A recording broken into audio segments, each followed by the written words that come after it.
Hello guys, magandang umaga po sa inyo lahat. So nagbabalik si Michael Vlog. So ito po yung bahay ni Michael Vlog, no. So for today's video nga po, ito nga po yung bahay ni Mike Vlog. So 10 by 10 nga po pala ito nabili ko. Ayan po yung aking bahay, ayan. So ayun nga po, at yan po ibibigay ko lang sa aking mga anak, ano. So ngayong araw na ito, samahan niyo ako guys. So pabalik na si Mike Vlog ng Maynila. So at bago nga yan, kami nagkuhan muna nung anak ko. At nanginain nga muna po kami nitong bunga ng blackberry. Ayan po, bunga ng blackberry. Ayan, katamis po yan. So pag kinakain mo po yan ay napula rin po yung iyong labi. Ano po? So yun nga po yung anak ko kain ng blackberry. So ito po yung bunga ng blackberry. Kahit saan mo po ito itusok sa tuyo ng mga kawan, ito po yung nabunga na po. So at ayan nga po yung bunga ng blackberry. At ito po yung aking anak na maganda. Ayan. So ayan po.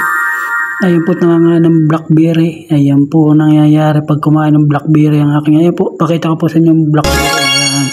So ganyan po ang bunga niya para pong style mga, ayan po. Oh. Maliliit lang po siyang blackberry. Ang dami pong bunga. So yung pula po niya medyo maasim, ano po. Yung hinog po niya napakatamis po. Parang asukar katamis. So yun naman pong medyo pula-pula, yun po yung maasim. Ayan. Pumitas din nga po ako. Ayan po ang kanyang itsura ng blackberry. At yung anak ko nga po ay nanginginain na talaga pong sarap na sarap. Ayan. Sarap na sarap po ang aking dalaga. At yan po ang bunga ng blackberry. Ano po? At balik nga po tayo sa topic natin. At palis na nga po si Mike Vlog. So papunta na nga po ng Maynila. So pinaghinaw ko nga po pala yung anak ko. At nagkarumi po ang kanyang damit. At lumasik po yung putik. At ayan nga po yung anak kong maganda. So ito nga po pinaghinaw ko nga po sa ilog. So ito po yung aming ilog dito na po. Yan, yun po ang sapa namin dito. So ito naman po yung basketballan na pinagawa ni Helen Tan. Ayan po. So kay Helen Tan po yan na pinagawang basketballan, ano po, sa mga kabataan. At kung may mga palaro man po. So ito naman po yung daan palabas sa amin. So, at yan po yung daan. At ito naman po yung daan papunta sa bahay ko. Ayan. So at bago nga po ako umalis ay kami po ay nag-selfie muna ng anak ko. Ayan po ang aming selfie. Ayan. At ito pa po ang isa. Ayan po tuwan-tuwa yung anak ko. At ito pa po ikatlong picture. At ito po yung ikaapat. Love na love talaga ako ng anak ko. At ito naman po yung aso ko guys. Ayan na si Salamin. So at bago nga po yun ay nakasakay na po ako ng motor. At hinatid nga po ako ng aking parin Larry. Ayan po ang aking. At hindi nga po nagdalawang isip ang aking parin Larry na ihatid ako. So ganyan po mga kumpare. Talagang mababait. Kumbaga sa ko isang sabi mo lang ihatid ay hinahatid ka na agad. So shout out sa iyo parin Larry. So thank you so much sa paghatid mo sa akin kahit hanggang sa Floram lang. So at bago nga po yan, bago po ako pumunta, at ito po yung palayan, ano po, palayan po yan. Yan po yung palayan sa amin. Ayan. So, ayan po yung palayan. At ito naman po yung daan na pauwi. Ano po? Ayan po yung daan na pauwi sa amin. Ayan, Mugilubak po. Ano po? So, dito nga po ako inatid ng aking parin Larry sa player at may mga nanguhulin daw nga po. At ito naman po yung Barangay Bilya na po. Itong tulay na ito. So, ito po ay Barangay Bilya. Ito pong papasok na yan. Yan po yung Bilya. Bilya. Ayan, Bilya po yan. At yan po yung bahay ni Kagawad Alex, at out sa iyo Kagawad Alex. At ito po yung palaya ni Kagawad Alex. Talaga napakaganda ng palaya ni Kagawad Alex. At napakasipag. Ayan po kanyang palayan na talaga po hindi nauubusan ng bigas ang aking Kagawad Alex. Ano po, yan po yung Kagawad Alex namin natin naman yan. So ayun nga po, shout out sa iyo Kagawad Alex. So ayun, diretso po tayo at dire-diretso po ang takbo. At ito po yung papuntang Plerma na po. So at naglakad na nga po si Mike Vlog dito po. So ito po yung Plerma na po. So ito po yung ilog ng Plerma. So ito po yung pinangingilawan ko dati ng mga limango talimaras, no. So ito po yung Plerma. So dagat po yung ibaba niyan. So ayun nga po at naglalakad nga po si Mike Vlog ano po sa tulay ng Plerma. So bago po ako umuwi, siyempre bumili muna tayo guys ng kandila at posporo. So bago muna tayo umuwi, ayan po yung mga kaibigan natin. Ayan po, shout out sa inyo. So tayo nga, shout out sa inyo sa pagtitinda nyo ng bulaklak at mga kandila, ano. So bago nga po tayo umuwi, siyempre punta muna po tayo sa puntod ng aking lola, no. So lola at lolo po. So sila po yung nagpalaki sa akin. Ayan, puntahan po natin.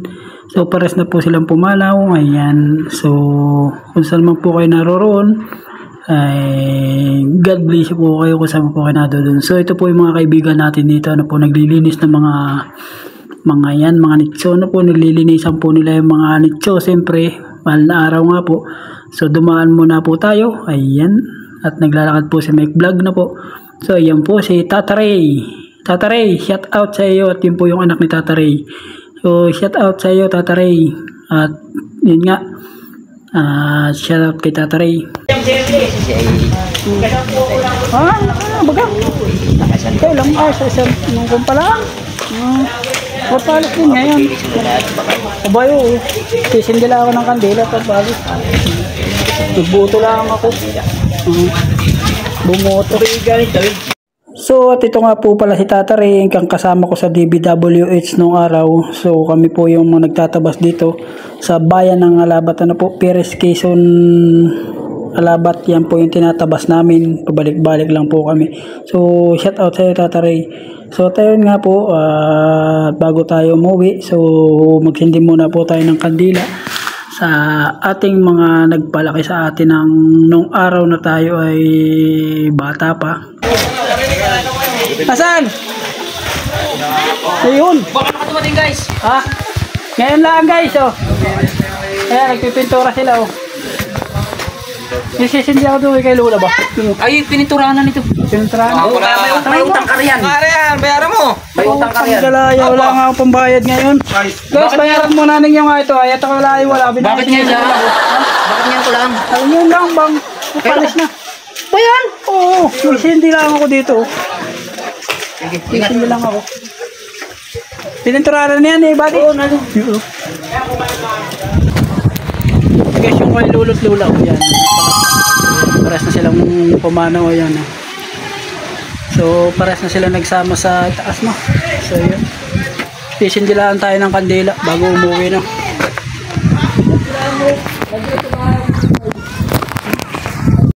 So, at ayun nga, at ayaw pang magkaigi. So, sobrang hangin nga po. So, ang hirap pang magsindi ngayon ng kandila, mahangin. So, magkakaigi rin po yan. Maya-maya po magkakaigi rin ng ating pagsindi na po. So, at ayun na nga po at nagkaigi na po ang ating sinding kandila. So, kay Lula at kay Lolo po ang aking sinindihang kandila. So, kung saan man po kayo naroroon, Lula at Lolo, ay ako po ay dumaan muna sa iyong puntod na sa inyong dalawa at ako po ay pamaynila na po uli. So hanggang dito na lang po yung aking tanging gabay sa inyo. So kung saan man po kayo naroroon ay gabayan po kayo ng Panginoon sa taas. So ayun lang, lolo't lola, at tinindahan ko nga po kayo ng kandila bago ako umalis.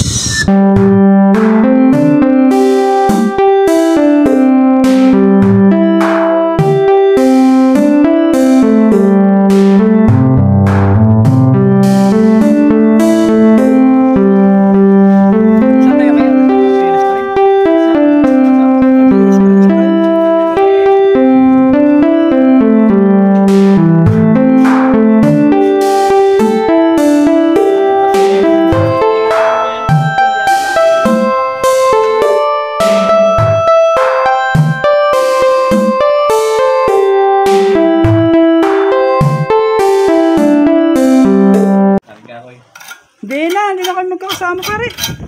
Ganda ng takbuhan nila yun. Oo, ganda ng takbuhan ay. Talagang sabay tulog ay. Pagka sabi ko ay ba? Biglang tulog. Pagka-jogging, sabi pare, jogging muna ako. Daling araw nun eh. Sige pare. Hindi kaya mo ubo. Tawan-tawa yung nanonood doon. Sabi ba, ayos sa inyo mag-jogging yan, sabay tulog ah. Sabi ano, malupit. Jogging, sabay tulog. So yun guys, nakapagsindi na tayo ng kandila. No?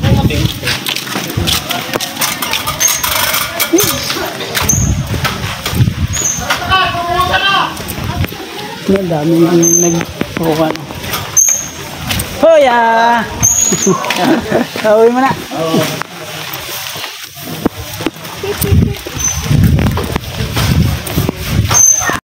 So at ayun guys, palabas na tayo ng sementeryo. So nakapagsindi naman tayo ng kandila.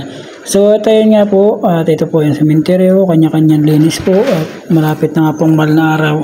So So kailangan po ay malinisan ng mga kanilang puntod na po para po maging malinis ang mga puntod ng kanilang mga yumaon sa buhay. So tayo nga po, palabas na nga po tayo. So ito po yung sementeryo dito sa bayan ng Alabata na po. So tayo nga po, ayan, ito po yung palabas. So lakad-lakad muna po tayo. At bago yan, patalastas muna po tayo. Akala ko'y wala ng pag-asa, ang puso na nag-iisa. Takot na magmahal, ayoko nang masaktan pa. So tayo na nga po, nakapila na nga po tayo. Kukuha nga po tayo ng ticket at magbabayad na nga po tayo sa Roro. So ayan. So bali po pala 140 140 na po ang Roro ngayon. So yan po ang bayan ng Alabat. Ayan po. So wala pa po yung Roro at ayan pa lang po, nakikita pa lang sa dulo yung ating sasakyan, no. So ito po yung dagat ng Alabat Island. Ayan po, ayan ang dagat. Ayan, at yan po yung pantalan ng Alabat naman. So yan po. So yan naman po yung bundok ng Quezon Province. Ano po, ayan po yung port. So nasa port po tayo. Ano po, ito po ang port ng pantalan ng Alabat. Ayan po. At marami nga pong passenger din. So buti lahat nakasakay tayo. Ayan, nakaabot tayo. So ayan po yung Roro, medyo malayo pa. So hintay-hintay lang tayo at maya may makakasakay na rin tayo. So ito ang bayan ng Alabat na po. So ayan po yung ating dagat at ito naman po yung cottage ng Alabat, na kung gusto mo po ay diyan ka lang sa balsa. Ayan po yung cottage. Ayan. So yan po yung mga passenger, ano po, ayan, marami po. So yun nga po, dumating na yung Roro at maya maya po tayo sasakay na, ano po. So at ipapasilip ko nga po sa inyo ang pantalan ng Alabat. Ay ito po.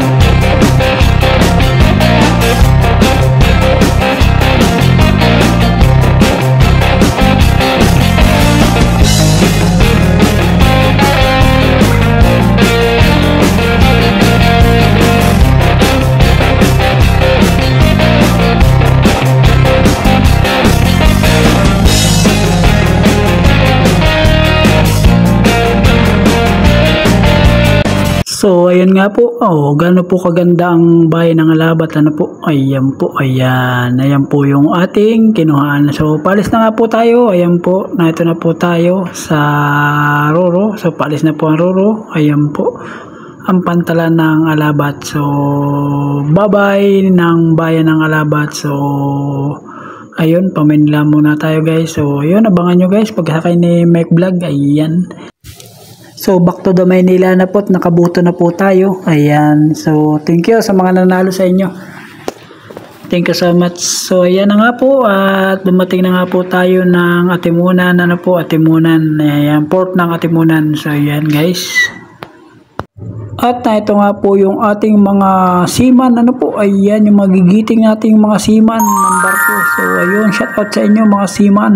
So ayun, shout out sa inyo, shout out. So at malapit na nga po tayong bumaba. Ayan po yung ating mga seaman, mga naghapon po sa kanilang mga iitsahan ng tali. Ano po, ayan po, mga naghapon po sila at napakagaling pong seaman. Ayan po, ayan po, talaga pong napakagaling. At kala mo lang po ay nakatayo sa ibabaw ng karagatan. Ano po, ayun nga po, bababa na nga po nila. Ayan, ayun po ibaba. Ano po, panoorin nyo guys. At utay-utay na nga pong bumubukas ang manlit. Ayan po, utay-utay na bumubukas ang manlit. Ayan, ayan po, bumukas ng manlit na takip ng barko. Ano po, barko ng Roro.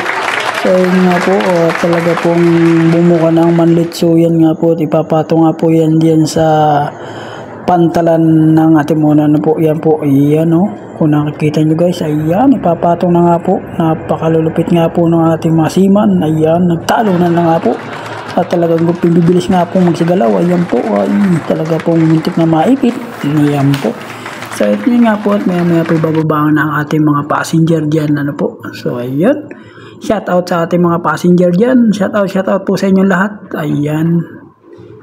So mamaya po bababa na rin si Mike Vlog. Ano po? Ayan. Shout out po sa lahat ng mga nakasakay sa barko ng Roro. So shout out po pala kay kuyang driver at ako po nakisakay papuntang Lucena na po.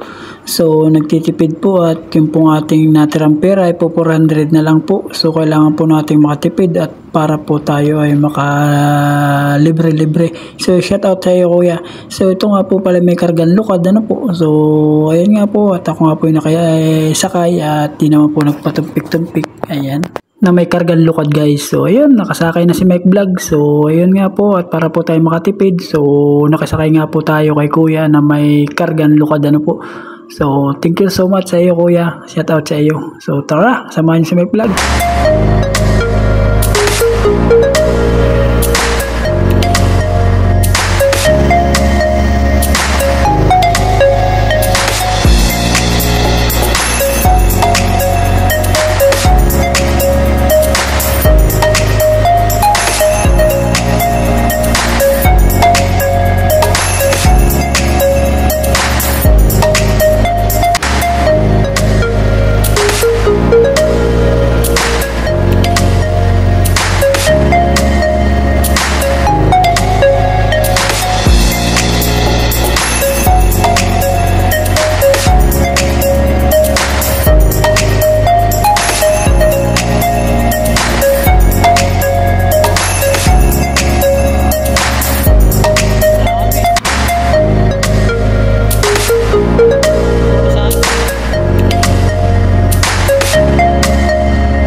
So at nakasakay na nga po si Mike Vlog sa bus. Ayan, nakasakay na po tayo ng biyaheng Alabang ano po.